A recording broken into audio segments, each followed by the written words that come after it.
1,000? 1,000. I'm gonna give it 3 MOA left. I'm just gonna hold dead on. Ready? Yep, we're on. Impact! Let's do it again, just to make sure. All right. Impact. Okay. Well, you want one? Sure, dude. Go ahead. This is kind of stupid. Gentlemen, as this video goes live, Arken Optics is dropping a brand new hunting-centric scope into their lineup and out onto the market. That scope specifically is the Outrider 2-12x42 second focal plane FDR. And I want to talk about this scope and give you a review of it today because I believe that it is one of the most practical hunting-centric scopes that I've seen hit the market in quite a while. Let's get started. So this is the Arken 2-12 Outrider, mounted up on my semi-custom Christensen Arms Mesa, chopped the barrel down to 20 inches and added a suppressor as God intended. And this is my go-to hunting rifle for any type of rifle hunting I'm doing outside of Ohio where you're able to use actual adult cartridges instead of just straight walls or shotgun shells. It is wearing the Arken 2-12 because this is probably going to be the best test rifle in my arsenal to really let this optic shine and show what it can and cannot in some cases do for the hunter. Now I've been hunting for a majority of my life, and if I look back on the last dozen or so deer that I've taken with a rifle, I can honestly say to you that most of them could have been taken with a simple red dot sight, and they're all inside of 75-ish yards in big timber. Now there have been times when magnification was extremely beneficial for me, but I would say that probably a lot like a lot of you, the majority of my hunting happens in close and it happens fairly fast, which is why the 2-12 Outrider caught my eye when Arken brought it across my desk. I want to talk about why 2-Power can be so beneficial for the average deer hunter across the Midwest and even moving to those people that happen to live out west with more long-range shot opportunities available. 2-Power or 1-Power, they share a lot of similar benefits, is very, very nice for a hunter that does any type of big timber hunting or things where you can be in a dynamic situation and things can happen very fast, very close to you. Specifically for me, it's a lot of big woods hunting, a lot of large oak flats, a lot of areas where you might pop over a ridge and something will just happen directly in front of you or directly below you. That 2x optic, when you bring it up and present your rifle to target, gives you an extremely wide field of view, as well as the ability to shoot with 2 eyes open, although not as perfectly as you may with a parallax-free red dot. The illuminated center dot is probably my favorite individual feature on the Outrider. At 2-Power, it makes the scope extremely fast. Your eye gets a very obvious point of contrast instead of having to find the intersection of a fine black duplex.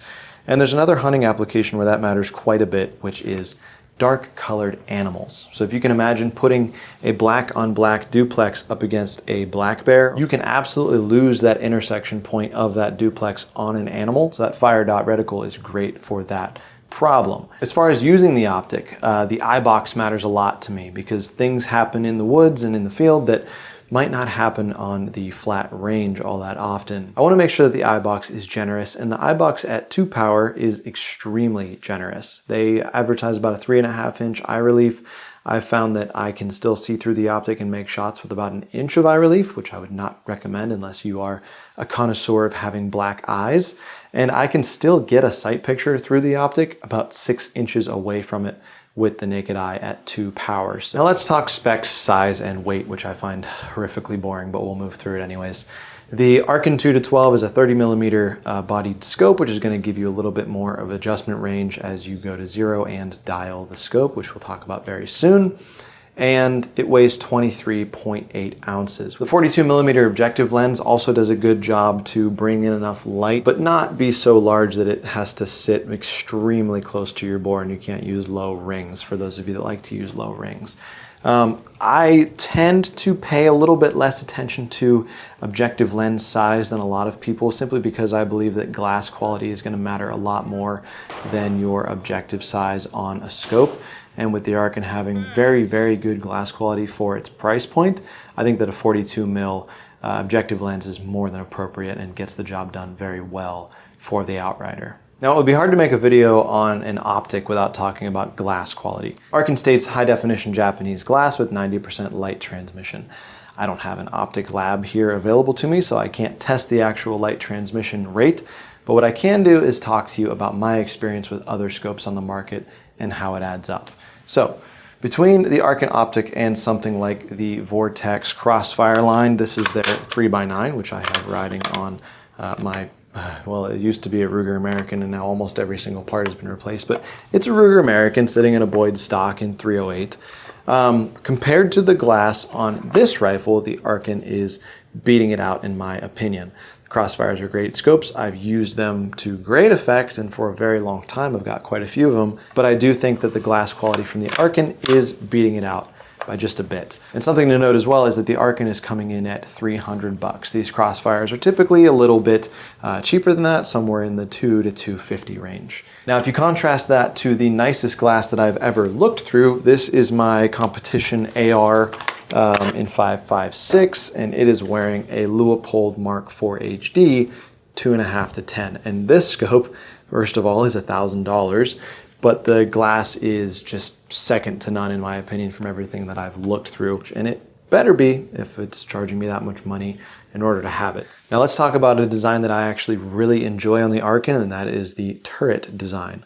Now, as you see on top of this optic, we have two capped turrets for elevation and windage. And when I first got this in the mail, I wasn't quite sure what I was going to find under these caps, but luckily you will find graduated dials held in place with a top screw. So what you can do is zero your scope at your preferred range and then pop this top screw out, set your turrets back to 0, and then tighten that screw back down. So now if you want to dial your elevation or dial your windage, you can absolutely do that and have a reference point to get back to your original 0. If you're going to be dialing in the field and you have time to range your animal, maybe reference a dope chart, get into position, get comfortable behind the gun, then you've also got enough time to pull that elevation cap off before you dial.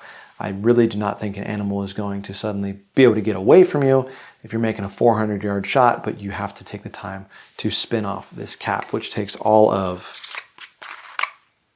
2.5 seconds.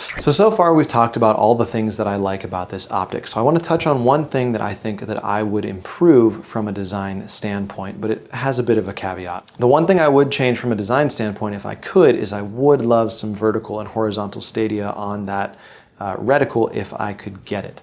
Now those stadia would only be accurate at 12 power for a second focal plane scope like this one, which would be totally fine for me.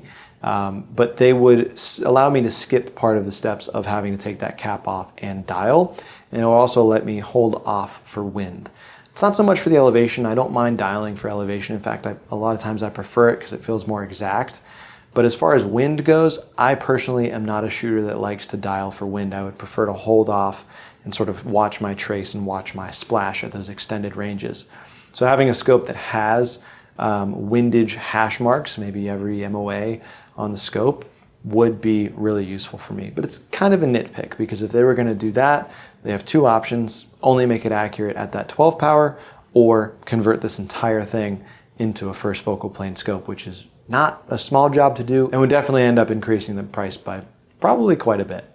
So at the end of the day, who is this scope for? Well, if you have a dedicated long range setup and you expect to be taking a lot of your shots out to 400 or 500 yards plus in windy open conditions where you want to be able to readily dial, your windage and your elevation, maybe you're shooting matches or something like that, it's happening to you all the time, which I believe is quite rare, then this optic is probably not for you. There's probably better options out there for you. But if you are a normal hunter and you take shots as they come, and some of your deer are going to be 30 yards away from you, and some of your deer might end up being 250 to 300 yards away from you, this is absolutely awesome for all of those uses, and it keeps things nice and simple. There's not a big Christmas tree reticle to keep track of. There's not a whole lot of busyness in the sight picture. It is put the bright dot on the thing you want to hit and pull the trigger. And all in all, I think that for the money that you're paying and the most common hunting situations we're going to find ourselves in, Arken kind of hit a home run with the Outrider 2-12 in this case. So if you're watching this on drop day and want to check it out, I'll leave a link for you down in the description. You can view the scope there and get all of the specs on it and see it for yourself. But other than that, guys, thank you so much for watching this video as always, and we'll see you in the next one. Bye, guys.